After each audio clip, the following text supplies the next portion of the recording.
Assalamualaikum warahmatullahi wabarakatuh. Salam genre. Salam genre. Halo teman-teman semua yang ada di Kota Palu, khususnya Genrangers Kota Palu. Nah, hari ini kita bertemu lagi di acara podcast Generasi Berencana Kota Palu bersama saya Muhammad Agung Syareza selaku pemandu kegiatan pada hari ini sekaligus Duta Genre Provinsi Sulawesi Tengah tahun 2022. Nah, pada hari ini kita akan membahas tentang peran dan upaya dari pemerintah dalam penanganan dan penurunan angka stunting di Kota Palu. Nah, pada hari ini kita kedatangan tamu spesial yaitu Bapak Kadis P2KB Kota Palu, yaitu Bapak Dr. Royke Abraham MAP. Halo Pak, apa kabar? Baik dan selamat sore rekan-rekan hadirin semua. Oke, nah hari ini kita akan membahas tentang upaya dari pemerintah dalam penanganan stunting.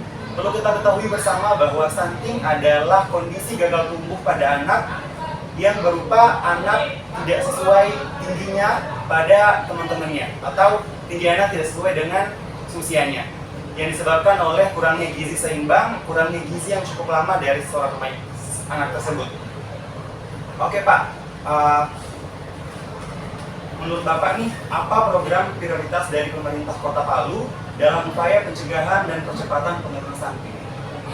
Ya, baik, sebelum saya menjawabnya, saya sedikit menyinggung dulu tentang apa itu stunting. Ya, sebab para pemirsa ini tentunya berbeda-beda pandangannya terhadap stunting. Jadi perlu untuk kita ketahui bersama agar semua mempunyai persepsi yang sama. Jadi stunting itu adalah gagal tumbuh gagal tumbuh dan gagal kembang anak ya. Nah, dia ini dikatakan seorang anak sampai dengan usia 2 tahun dia mengalami asupan gizi yang kurang, itu yang pertama. Terus dia juga bisa saja penyebab stunting itu adalah penyakit infeksi yang datangnya berulang-ulang. Nah, terus yang ketiga salah asuh, ini juga bisa menyebabkan stunting.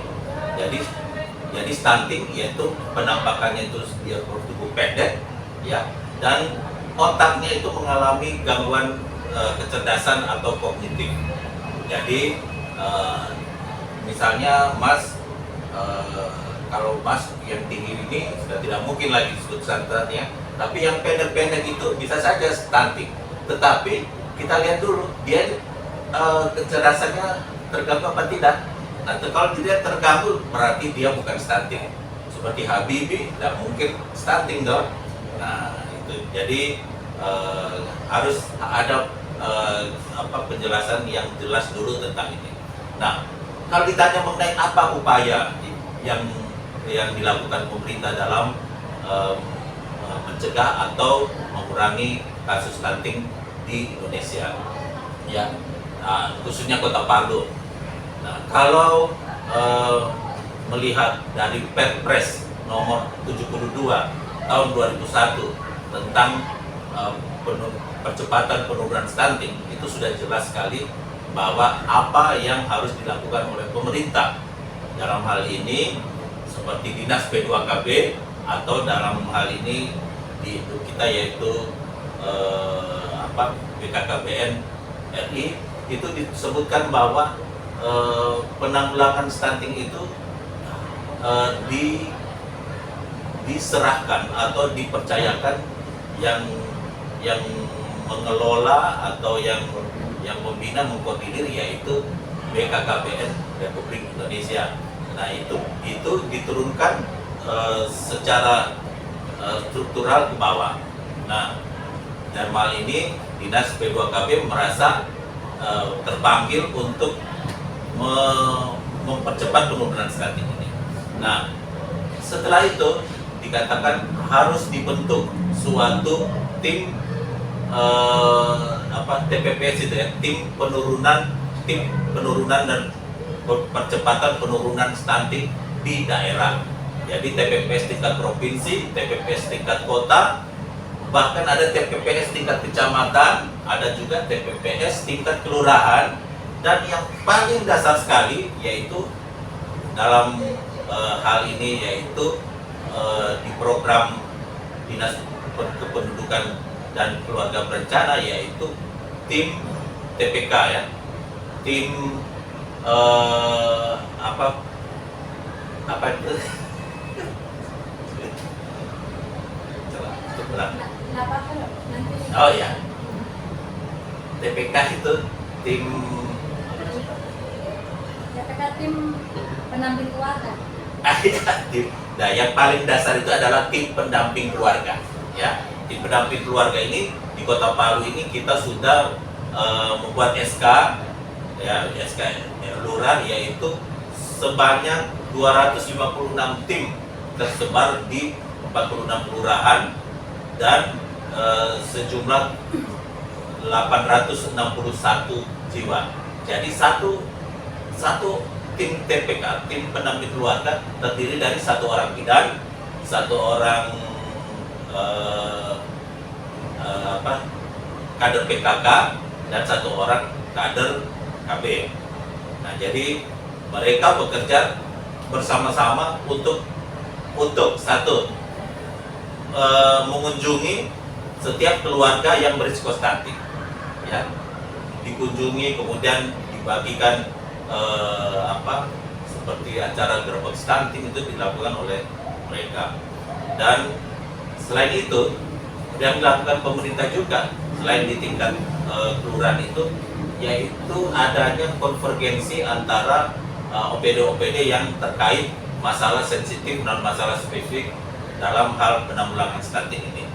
Jadi faktor-faktor yang merupakan spesifik dari stunting ini seperti misalnya kemiskinan, kemudian keadaan perumahan yang tidak layak, kemudian akses air bersih yang tidak layak, ya, tingkat pendidikan, ya, ini semua menjadi sebab-sebab penurunan sebab-sebab anak-anak itu dapat menjadi stunting juga. Nah, selain dari faktor 1000 hari pertama kehidupan, ya, 1000 hari pertama kehidupan, kita tahu bahwa seseorang itu harus sejak dari masa kehamilan, kandungan, sampai dengan dia berumur 2 tahun, itu adalah periode emas di mana anak tersebut harus mendapat asupan gizi yang benar-benar bagus. Dan ini kita ketahui Dinas Kesehatan dalam hal ini juga bertanggung jawab dengan ini, begitu juga Dinas KB dan dinas-dinas lain, Dinas Pertanian, Dinas Perumahan, kemudian dari Dinas PU, ya, dari Dinas Pendidikan, dengan adanya PAUD itu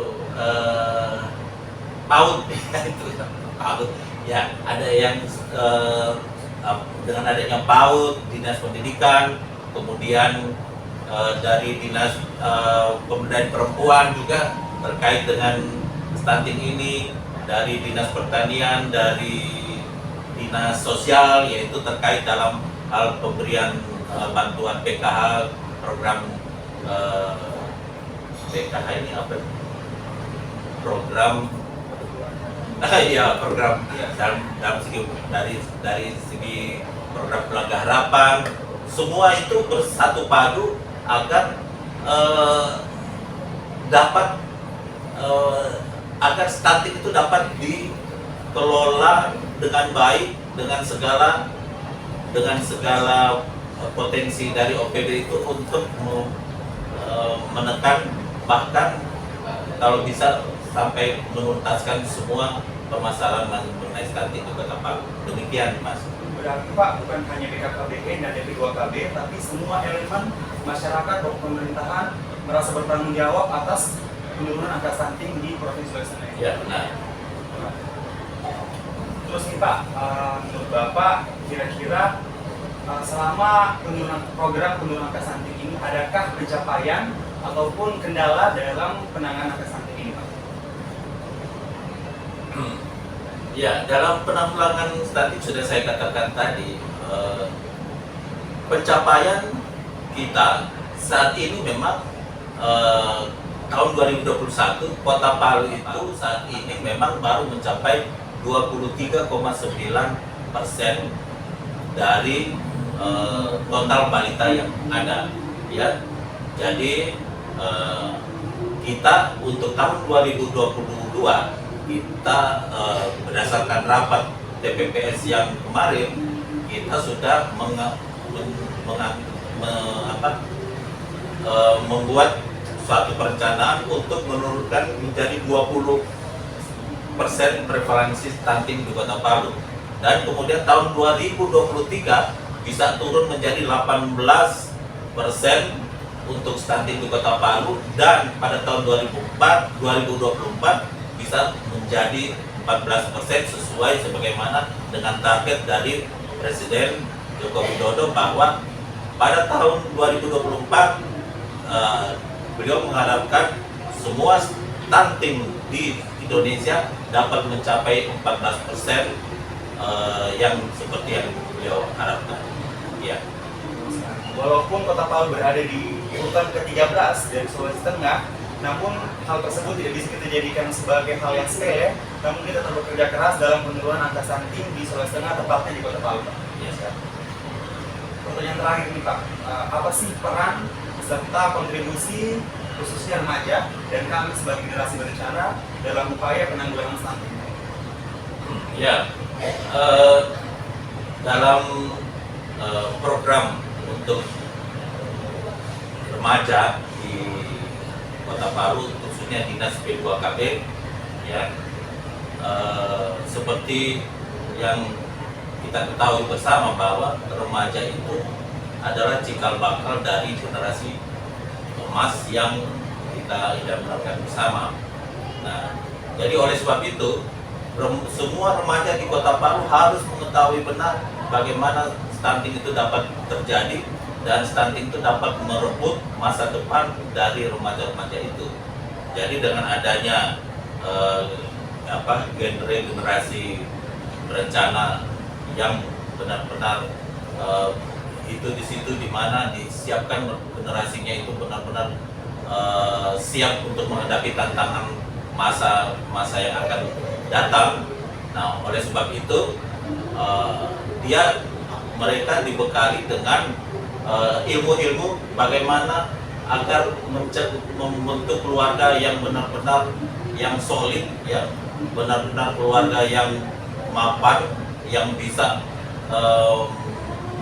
membangkitkan semangat untuk menjadi keluarga yang sakinah, mawaddah dan warahmah, ya, sehingga dia sadar bahwa sebagai seorang calon bapak, calon ibu itu harus menikah minimal umur 20 tahun untuk wanita dan laki-laki umur 25 tahun. Kemudian harus juga mempunyai pekerjaan yang bisa menghidupi anak istrinya, dan harus juga bisa dibekali juga dengan ilmu-ilmu bagaimana seorang wanita itu, bahwa ada masa-masa di mana periode seorang wanita mendapatkan haid, ya, sampai dengan 7 hari dia harus melindungi untuk 7 hari itu dengan memberikan tablet tambah darah selama sebelum haid dan sesudah haid.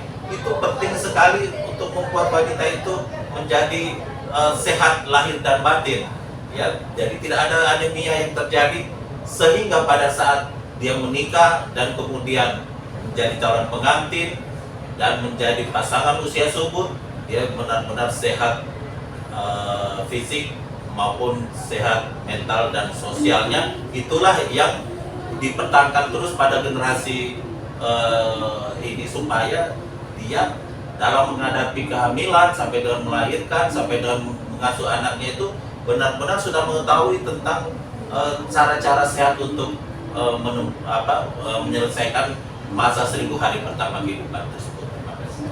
Benar, Pak. Jadi teman-teman, kenapa sih remaja itu perlu adanya pemberitahuan masalah kesehatan reproduksi, edukasi reproduksi, terus edukasi masalah stunting? Karena remaja sendiri adalah calon pengantin atau catin. Jadi remaja mulai sekarang harus mulai berencana agar keluarga yang akan datang menjadi keluarga yang sejahtera, keluarga yang terencana. Karena contoh nih, kalau seorang calon pengantin bagi ibu, terus dia punya gizi yang belum cukup. Nah, sedangkan sebagai seorang ibu itu perlu pembagian gizi kepada anaknya. Nah, Ya. ketika istri tersebut atau ibu calon ibu tersebut belum cukup gizi, nah gizi apa yang akan diberikan kepada anaknya? Pasti hal tersebut akan menjadikan dan berpotensi anaknya terkena stunting ya Pak. Ya, betul. Baik, mungkin demikian podcast Generasi Berencana Kota Palu pada hari ini. Saya selaku moderator atau pembawa acara mohon maaf atas segala kekurangan dan kami akhiri. Assalamualaikum warahmatullahi wabarakatuh. Salam genre. Salam genre Remaja genre, sehat, cerdas, ceria. Genre Indonesia, saatnya Ya, yang yang muda, muda. yang berencana. Terima kasih. Terima kasih. Wassalamualaikum warahmatullahi wabarakatuh.